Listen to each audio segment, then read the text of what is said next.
똑같이 반복되는 하루지만 경빈 씨에게 요즘은 매일매일이 즐겁습니다.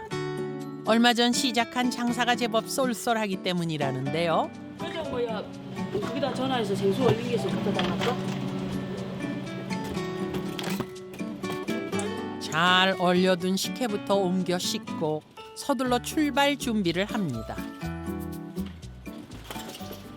힘쓰는 일을 맡은 사람이 남편 주판돌 씨입니다. 박스에다 써놔야 돼. 부산에서 나고 자란 경상도 사나이라는군요. 어디 뭐라는 거? 남남북녀예요. 제일 북쪽에 제일 위쪽에 우리 지도가 보면 토끼처럼 돼 있잖아요. 제일 위쪽에 북쪽에 제일 추운 데서 그다음에 저 뭐야 이 사람은 또 남쪽에 제일 아래서 눈이 오는 날 운전 못해요. 그 부산에는 눈이 안 온대요. 그 눈 오는 날 제가 운전 더 잘해요. 경빈 씨의 고향은 함경도 무산. 한국에 온 지는 올해로 10년이 됐습니다. 그러면서 다시 러시가 가야지. 제일 먼저 배운 게 운전이었다는데요. 아유, 다리가 짧아가지고 아프게. 거리를 달리는 자동차들이 마냥 신기해서였답니다. 운전을 하면 일하는 데 도움이 될까 싶어 어렵게 트럭 운전 면허를 땄습니다.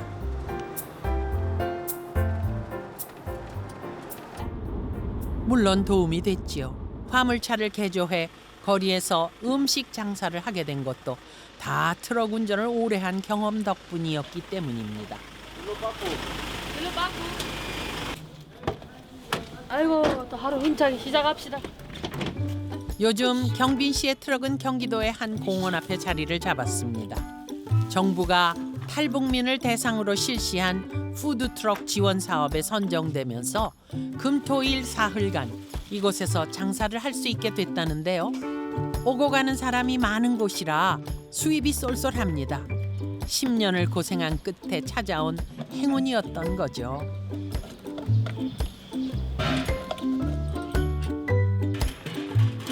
하지만 뭐니 해도 제일 큰 행운은 무뚝뚝하지만 속정 깊은 이 남자를 만난 거랍니다.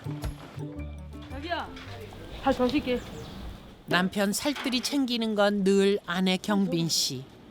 판돌 씨는 늘 이렇게 못 이기는 척 받아주곤 합니다. 됐어? 오케이 그냥. 그럼 전등이 안 타잖아. 불편해? 안탈 수가 있나? 밖에서. 나는 내가 끼입시다. 부산 사나이 끼었으면 내가 좋고. 와 진짜 좋다. 이게 고무줄이 저기 착착 달라붙는 거야. 원래 그렇게 애교가 많으세요? 예, 애교 많아요. 응? 기분이 나빴다 하시면 자기야 이러면서 그래서 싸움할 때 뭐라는 줄 알아? 기분이 좋으면 자기야 하고 안 나쁘면 잔소리 안 돼요. 애교 많고 사람 좋아하는 경빈 씨가 남편 다음으로 챙기는 남자. 바로 옆자리에서 장사하는 이 젊은 총각입니다. 30도 넘어. 엄청 덥는데. 너 반팔 입으면 안 돼. 이거 완전 이거 입어야 돼. 더워서 큰일 났네. 큰일 났어. 야, 우리 가게 우리 같이 차가 2대 들어와 있거든요. 근데 얘네는 청년 가게예요. 이제 20대 후반이에요. 근데 너무 잘하고 있어요. 부지런하고. 네, 들고 오세요. 8살 때 어머니 손을 잡고 두만강을 건넜다는 봉철 씨는 청소년기를 한국에서 보냈습니다. 말투도 다르지, 체격도 왜소하지 하니까 친구들이 좀 따돌림 많이 당했었죠. 그러다가 이제 한 중학교 올라가고 또 고등학교도 올라가고 하면서 이제 저도 한국에 좀 정착이 되면서 또 친구들도 많이 생기고 하다 보니까 지금까지 오게 됐어요. 이곳에서 장사를 시작한 지 6개월째. 제법 단골 손님도 늘었습니다. 오늘 조금 늦으신 것 같네. 예, 좀 늦었죠. 많이 늦었어요. 차가 트럭이 늦어서 오기를 기다리는 손님까지 생겼다죠. 뭘 먹어야 되는데 뭐 기다렸어요? 먹었나? 뭘 점에 드시고 싶어요?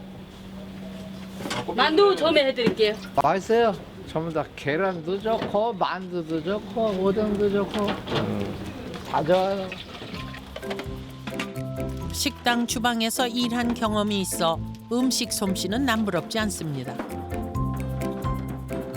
떡볶이나 어묵처럼 직접 만들어 파는 메뉴들이 제일 인기가 많죠. 맛있어요, 아저씨? 맛있어요? 그런데 늘 좋은 일만 있는 건 아닙니다. 가끔 오해 아닌 오해를 받는 경우도 있다는군요.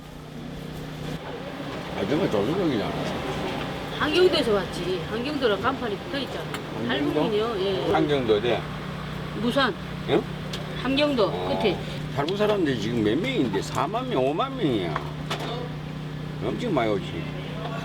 세금 우리나라 세금 얼마 많이 흩어지 나요? 돈을 돈 많이 주잖아. 저 우리가 지지해야 돼. 그래도 잘해주잖아. 기분이 그냥 좀 지나쳐야 돼요. 예, 그냥 그런 데까지 다 신경 쓰면 스트레스 받아서 안 되고 우리도 그런 말을 드문히 듣는데 자주 못 들어요. 웃어 넘겼지만 툭 던진 한마디가 내내 마음에 남습니다. 지난 10년 무엇 하나 쉬운 게 없었는데 서운한 마음이 드는 건 어쩔 수 없죠. 오늘은 장사가 없는 날. 그렇다고 쉬는 건 아닙니다. 준비할 게 많을 땐 여기저기 다니느라 더 바쁘다는데요. 가스도 채우고 필요한 물품은 없는지 꼼꼼하게 확인합니다.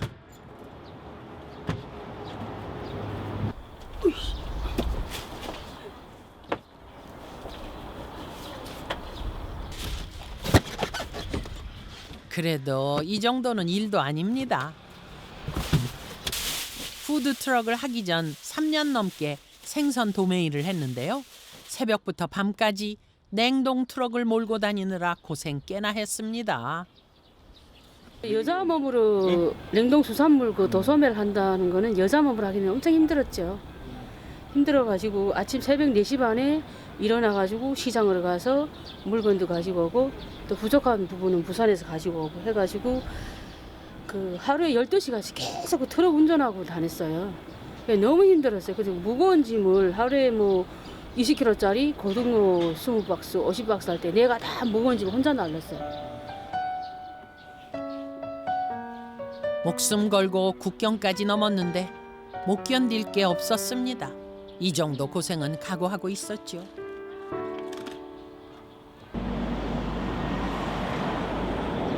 아침 안 드셨죠? 네.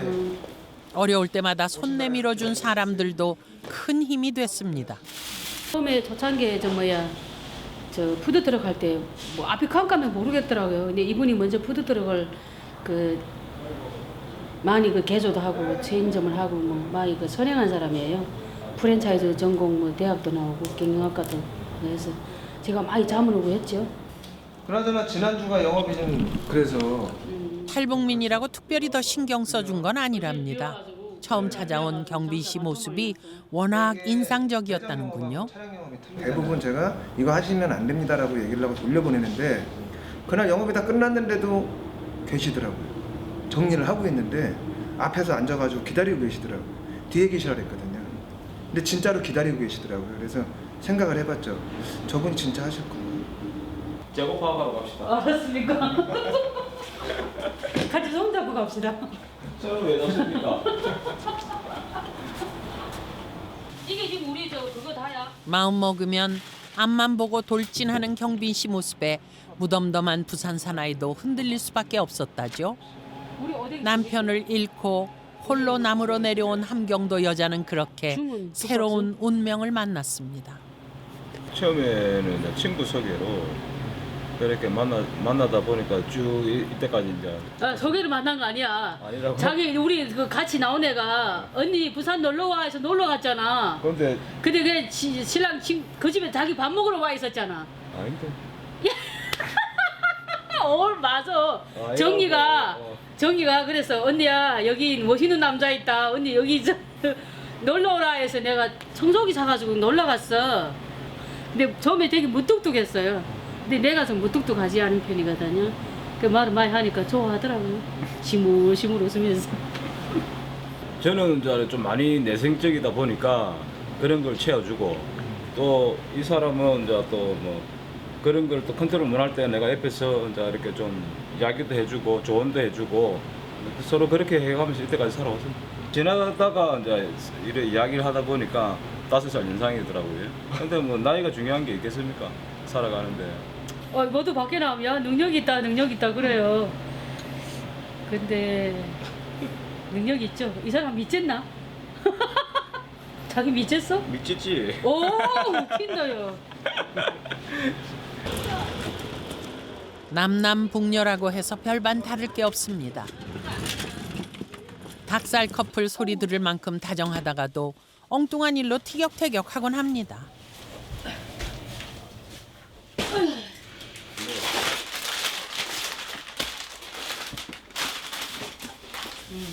통장에 안 찍히게. 가장 큰 차이는 성격.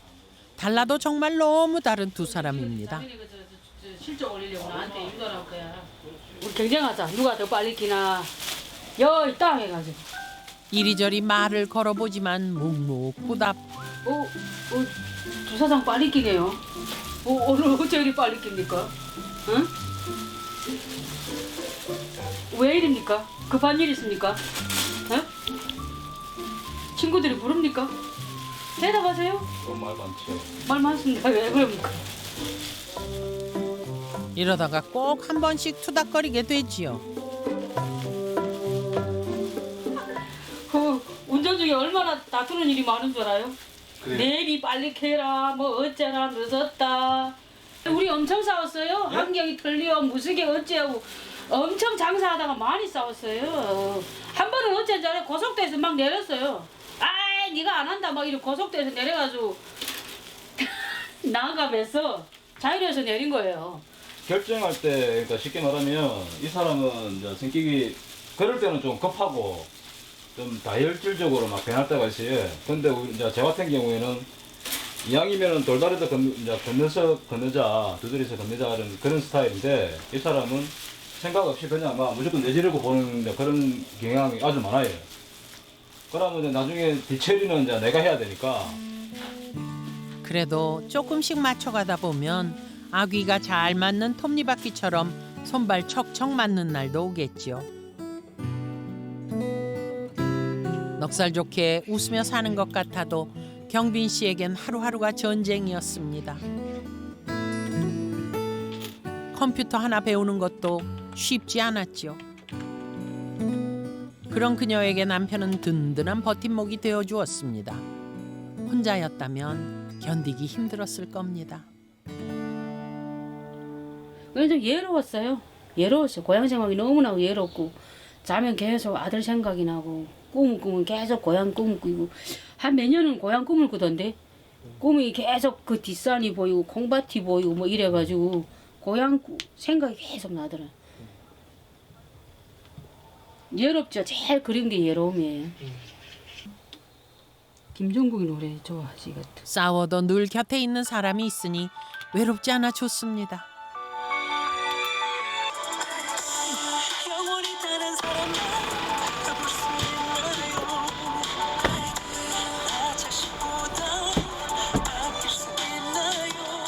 얼마 전 북에 두고 왔던 아들을 데리고 온 뒤로 경빈 씨는 하루하루 더 힘이 납니다. 일손을 놓는 법이 없던 그녀에게 쉬는 날이 생기기 시작한 건 그때부터였죠. 날을 정해 가까운 요양원을 찾아가기 위해서입니다.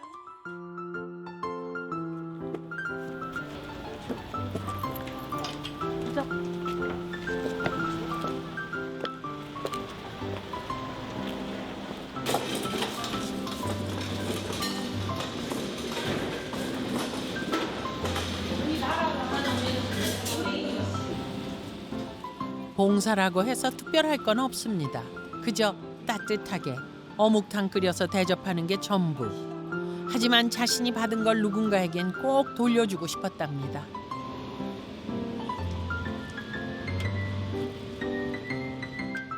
안녕하세요. 안녕하십니까. 어서 오세요. 김경민 사장님.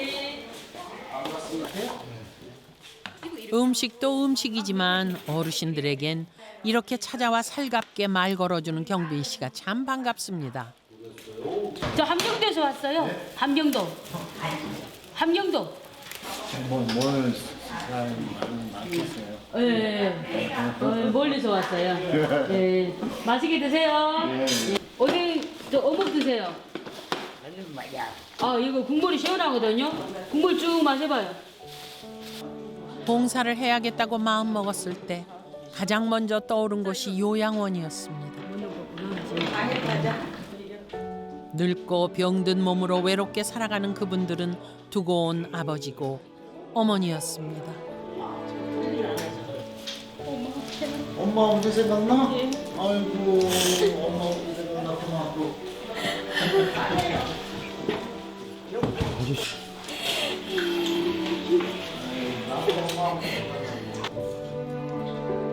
다 지난 일이라며 잊은 듯 살았는데 아물지 않은 상처는 그렇게 불쑥불쑥 가슴을 칩니다. 어디 근데 이거 아버지 생각나는 거 진짜 아버지 정말 나서 묵직 못하고 누가 여기를 기다렸게 내가 아버지 아플 때 내 곁에 못 있었거든. 사느라고 바빠가지고 왔다 갔다 다니다 보니까 너무 부모 생각이 너무 나는 거예요. 요양원 올 때마다 이 가슴이 저려가지고 못 살겠어요.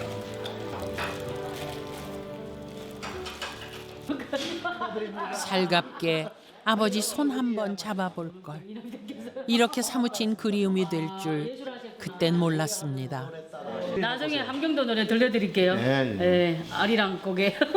좋아요. 이왕이면 지금 해주세요. 지금 해드릴까요? 아 좋죠. 아리랑 아리랑 아라리요 아리랑 고개로 넘어간다. 아버님.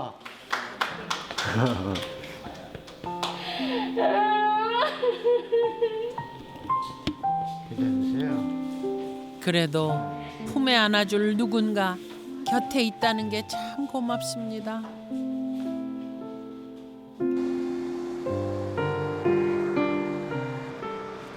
그렇게 경빈 씨의 트럭이 씩씩하게 다시 속도를 냅니다.